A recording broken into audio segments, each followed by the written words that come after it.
Hello बच्चों, सुप्रभात। कैसे हैं आप लोग? अच्छे हो? बहुत सही।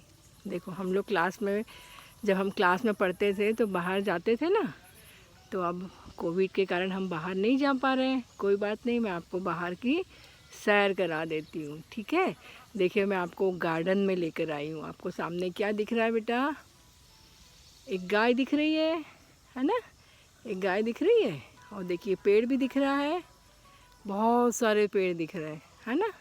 देखिए, आपको इधर भी देखिए, और फूल वाला सागौन का पेड़ दिखाई दे रहा है ना? ये देखिए, ये एक मंदिर भी दिखाई दे रहा है ना? ये एक पानी की टंकी दिखाई दे रही है। और देखिए, यहाँ कुछ अंकल लोग बैठे हुए हैं, है ना? ये देखिए, ये पक्षी पक्षी पक्षी दिखाई दिया, चिड़िया, है ना? ये बिजली का खंभा, कितना अच्छा लग रहा है बाहर, है ना? ये देखिए, आसमान दिख रहा है, बादल भी दिख रहे हैं। अरे वाह, बादल भी दिखाई दे रहे हैं। कितना अच्छा लग रहा है यहाँ। आपको कोई पक्षी की आवाज़ आ रही है? आवाज़? नहीं आ रही, कोई बात नहीं, मुझे तो आवाज़ आ रही है। चू चू चू चू कर रही है चिड़िया लोग। देखिए, आ रही है ना? अब मैं आपको ये सब क्यों दिखा रही हूँ बताइए? देखिए, एक महिला चल रही है, वॉक कर रही है वो, है ना? वो आपको मालूम है, मेरी सहेली वॉक कर रही है ना? अब आपको दिखाते हैं। देखो, कुछ बच्चे भी वहाँ खेल रहे हैं, कुछ बच्चे वहाँ, ये देखो रेती पड़ी है, ये पड़ा है, ये मकान, यहाँ जो मंदिर है ना, ये मंदिर बन रहा है। ये गिट्टी पड़ी है, कुछ लकड़ियाँ पड़ी हुई हैं, और ये कुछ बच्चे देखो यहाँ बातें कर रहे हैं, है ना? कुछ लड़के लोग बातें कर रहे हैं, ठीक है? चिड़िया लोग चू चू कर रही है। अब आवाज़ सुनाई आ रही होगी, है ना? ओके। तो अब आप लोग मुझे बताएंगे कि मैं ऐसा क्यों बोल रही हूँ। अब देखिए, मैंने क्या बोला? ये पेड़ है ना, इसको मैंने पेड़ बोला। अब ये है पीपल का पेड़, ठीक है? अब ये कौन सा पेड़ है? ये बेर का पेड़ हो गया। तो हर चीज़ का नाम है बेटा, है ना? ये देखिए, ये छोटा सा केले का पेड़ भी दिखाई दे रहा है ना? ये अंकल बैठे हैं, ये दादाजी बोलते हैं हम इनको, ठीक है? अब ये देखो, बैठने के लिए यहाँ कुछ चेयर्स हैं, है ना? ये कुछ कुर्सियाँ लगी हुई हैं। जो बच्चे यहाँ घूमने, जो दादाजी लोग घूमने आते हैं, वो यहाँ बैठते हैं, ठीक है? इसी तरह से बहुत सारे पेड़ हैं। देखो, चिड़िया भी चू चू कर रही हैं। अब देखो, इस पेड़ के ऊपर देखो, कुछ चूड़ियाँ भी हैं, फूल भी हैं, है ना? बिंदी का पत्ता किसी आंटी ने वहाँ पूजा की हुई है। और ये देखो, ये नीम का पेड़ है ना? दिखाई दिया आपको? तो मैडम, मैं क्यों आपको इन सब चीज़ों के नाम बता रही हूँ? देखो, आपने गाय देखी, आपने वो अंकल दादाजी को देखा, पेड़ देखा, है ना? ये पानी के सामने टंकी को देखा, और ये देखो गिलहरियाँ चू चू चू चू चू चू चू चू चू कर रही है ना? तो इन सब के पीछे, दिखाने के पीछे क्या मतलब था? क्यों दिखा रही थी मैं आपको ऐसा, है ना? ये इसीलिए दिखा रही थी कि मैं आपको पढ़ाना चाहती हूँ। आज हम पढ़ेंगे संज्ञा। क्या पढ़ेंगे आज हम? संज्ञा, है ना? संज्ञा क्या होता है? अब आप कोई बताएगा मुझे? संज्ञा हम पहले भी पढ़ चुके हैं, है ना? तो अब संज्ञा को कैसे पढ़ते हैं? देखिए, संज्ञा कैसे लिखा जाता है? स के ऊपर बिंदी, ज्ञ में आ की मात्रा, है ना? और संज्ञा को क्या कहते हैं? नाउन। क्या कहा जाता है संज्ञा को? नाउन, है ना? अब संज्ञा किसे कहेंगे? संज्ञा, एक आपको बात ध्यान रखनी है बेटा, संज्ञा यानी शब्द, नाम वाले शब्द, ठीक है? Noun means naming words. तो हम बच्चों छोटे थे, जब हम फर्स्ट सेकंड में थे, तो हम पढ़ते थे संज्ञा यानी नाम वाले शब्द। मैं मैडम बोलती थी ना, नाम वाले शब्द ढूंढो, तो हम फटाफट ढूंढते थे कि इसमें कौन कौन से नाम है ना? इसी तरह से नेमिंग वर्ड्स, तो नेम ढूंढते थे। तो आपको समझ में आ गया, संज्ञा यानी नाम वाले शब्द।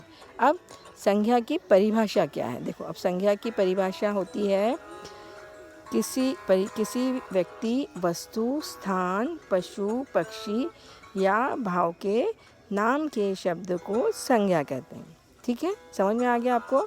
मतलब किसी भी व्यक्ति, वस्तु, स्थान, पशु पक्षी या भाव के नाम के शब्द को संज्ञा कहते हैं। ठीक है, आपको मालूम है ऐसा बिना नाम का कोई भी आदमी नहीं रहता, कोई भी चीज़ बिना नाम की नहीं रहती। देखो अब यहाँ एक में देखो, ये क्या दिखाई दे रहा है आपको, एक में बताऊँ, ये देखो, ये कुछ दिखाई दिया आपको भी, ये देखो ये क्या है, छोटा सा मकोड़ा, इसका भी नाम है ना। अब देखो, अब यहाँ मैं आपको बताती हूँ क्या क्या कौन नाम वाले शब्द और नेमिंग वर्ड्स है ना। अब यहाँ देखो, शीला, कविता, देव, कमला, ये क्या हो गए, व्यक्तियों के नाम हो गए। अब ये है घर, अस्पताल, भोपाल, कमरा, ये हो गए स्थान के नाम। ठीक है, अब तोता, कोयल, तोता और कोयल हो गए पक्षियों के नाम, गाय और बिल्ली हो गए पशुओं के नाम। ठीक है, इसी तरह से कलम और चाकू, मेज, ये हो गए वस्तुओं के नाम। पपीता और फल फलों के नाम है ना। अब खुशी, दुख, चिंता, हैरानी, ये सब है भावों के नाम है। ठीक है, भाव यानी जिन्हें हम महसूस करते हैं, जिन्हें हम छू नहीं सकते। जैसे हमने शीला को ऐसा टच करके छू के देख लिया, घर को भी हम छू सकते हैं, लेकिन खुशी को हम महसूस करेंगे। खुशी होगी तो हम खुश होकर नाचने लगते हैं, दुख होता है तो हम रोने लगते हैं, चिंता होती है तो मम्मी उदास होकर बैठ जाती हैं। अब हैरानी होती, अरे वाह इसके इतने अच्छे नंबर आ गए, अरे वाह बहुत अच्छे नंबर हैं, ऐसे करके हमें हैरानी होने लग जाती है ना। तो आप फिर से एक बार हम बताएंगे आपको परिभाषा, अब आप समझ गए होंगे। किसी व्यक्ति, वस्तु, स्थान, पशु, पक्षी या भाव के नाम के शब्द को संज्ञा कहते हैं। आपको याद हो जाना चाहिए कि संज्ञा यानी नाम वाले शब्द। ठीक है, अब संज्ञा के प्रकार कितने होते हैं। हाँ, संज्ञा के भेद, सब भेद यानी प्रकार है ना। व्यक्तिवाचक संज्ञा, जातिवाचक संज्ञा, द्रव्यवाचक संज्ञा और द्रव्यवाचक संज्ञा, फिर है समूहवाचक संज्ञा और भाववाचक संज्ञा। ठीक है, अब व्यक्तिवाचक संज्ञा क्या होंगे, है ना। व्यक्तिवाचक संज्ञा क्या होंगे, जिनसे हमें किसी व्यक्ति के नाम का मालूम पड़ता है ना। जैसे कमला, राम, सोहन, मीना, है ना। अब जैसे आम, केला, चीकू, ये क्या हो गए, फलों के नाम हो गए। अब भोपाल, इंदौर, ये शहरों के नाम। और शयन कक्ष क्या हो गया, ये किसी कक्ष का नाम हो गया ये, है ना। अब जातिवाचक संज्ञा क्या होंगी, जैसे हमने कहा आदमी, तो आदमी यानी बहुत सारे आदमी हो गए, ग्रुप, समूह, है ना। तो हमें नहीं मालूम कि कमला भी हो सकती है ना, राम भी हो सकता है, सोहन भी हो सकता है। अब हमने लिखा महिला, तो महिला में मीना भी हो सकती है, कमला भी हो सकती है, और भी आपकी मम्मी भी हो सकती है, तो हमें नहीं मालूम है। तो ये जाति को, मतलब महिला यानी एक महिला जाति को वो प्रदर्शित करता है। फलों में भी बहुत सारे फल हो सकते हैं, जैसे आम, केला, चीकू, तरबूज, अनानास, है ना। इसी तरह से शहर में इंदौर भी हो सकता है, भोपाल भी हो सकता है, आपका देवास भी हो सकता है, दिल्ली भी हो सकता है, ऑस्ट्रेलिया भी हो सकता है, अमेरिका भी हो सकता है ना, इस तरह से। अब कक्षा यानी आप कक्षा कौन सी भी हो सकती है, पहली कक्षा, दूसरी कक्षा, है ना। तो कक्षा क्या हो गया, समूह हो गया। इसलिए ये इससे हम किसी प्रॉपर, किसी है ना खास विशेष इसका हमें पता नहीं चलता है। इसलिए ये ऐसे जो शब्द होते हैं, जैसे कक्षा, पशु, अब पशु में भी बहुत सारे हैं। जैसे पशु कौन से हो सकते हैं, कौन से पशु हो सकते हैं, गाय, कुत्ता, बिल्ली, ये सब, है ना। तो ये पशु जो है वो जातिवाचक में आ गया। सड़क, अब कौन सी सड़क है ये हमें नहीं मालूम है, तो ये भी जातिवाचक संज्ञा में है। तो बच्चों अभी आपको सिर्फ ये व्यक्तिवाचक संज्ञा और जातिवाचक संज्ञा ही आपको इस पाठ्यक्रम में पढ़ना है अभी इस लेसन में, है ना। तो अब हम आपको और थोड़ा सा कुछ बताना चाहेंगे कि और कैसे आप देखोगे कि संज्ञा और व्यक्तिवाचक संज्ञा और जातिवाचक संज्ञा कैसे ढूंढते हैं। ठीक है, तो गेहूँ और जौ, अब गेहूँ और जौ अलग अलग अनाज हैं। क्या है, अनाज है। कौन से, गेहूँ और जौ। तो गेहूँ और जौ व्यक्तिवाचक संज्ञा हो गया। और अनाज से हमें ये नहीं मालूम पड़ रहा था कि कौन सा है, जब तक वो गेहूँ और जौ नहीं लिखते तो हमें नहीं मालूम पड़ता, इसीलिए गेहूँ और जौ व्यक्तिवाचक संज्ञा हो गए और अनाज जो है वो जातिवाचक संज्ञा हो गई। इसी तरह से आपकी जो बुक है रिमझिम पाठ्य पुस्तक, ठीक है, तो रिमझिम जो नाम है वो हो गया व्यक्तिवाचक संज्ञा और पाठ्य पुस्तक हो गया जातिवाचक संज्ञा। जैसे बच्चों आपका बुक है ना, बुक कौन सी है आपकी, मैरीगोल्ड, है ना, मैरीगोल्ड टेक्स्ट बुक। तो टेक्स्ट बुक जो हो गई वो हो गया कॉमन नाउन, और मैरीगोल्ड जो हो गया वो हो गया प्रॉपर नाउन।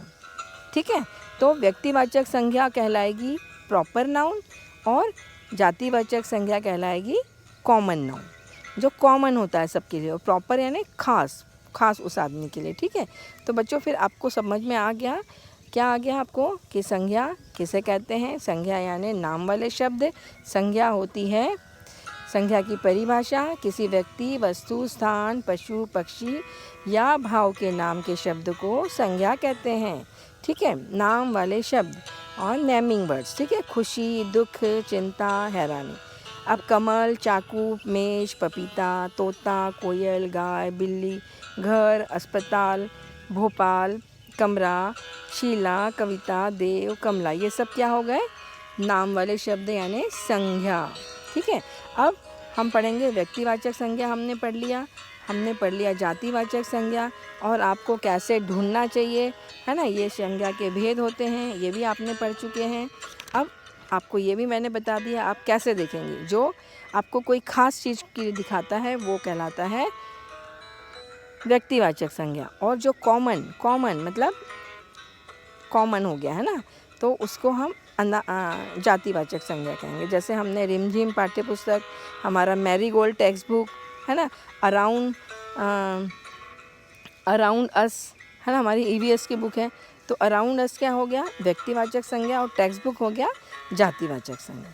ठीक है, तो आप सबको समझ में आ गया, बहुत अच्छे से समझ में आ गया होगा। और आपको घूम कर देखो, इसमें भी फ्लावर दिखाई दे रहे हैं, है ना, तो आप लोगों को, मुझे लगता है आप लोगों को बहुत अच्छा लगा होगा, बहुत अच्छा लगा घूम कर भी, है ना। देखो घर में रह के आप परेशान हो गए होंगे, है ना, इसीलिए मैंने आपको घर से बाहर निकाला। और देखो कितना अच्छा आसमान, अरे वाह, वेरी गुड। आज की पढ़ाई तो बहुत ही मज़ा आ गया, है ना, अच्छा है। चलो अब आप आज ये वाला घर में पढ़ के दिखाएंगे और फिर मुझे बताएंगे कि आपको समझ में आया है कि नहीं आया है। इस आप व्यक्तिवाचक संज्ञा के और जातिवाचक संज्ञा के 5 शब्दों को ढूंढेंगे। ठीक है, ओके। चलिए फिर आज का आप अपना लेसन यहीं ख़त्म करते हैं। जो आपको मैंने होमवर्क दिया है वो आप होमवर्क पूरा करेंगे। चलिए आपसे विदा लेती हूँ। धन्यवाद बच्चों।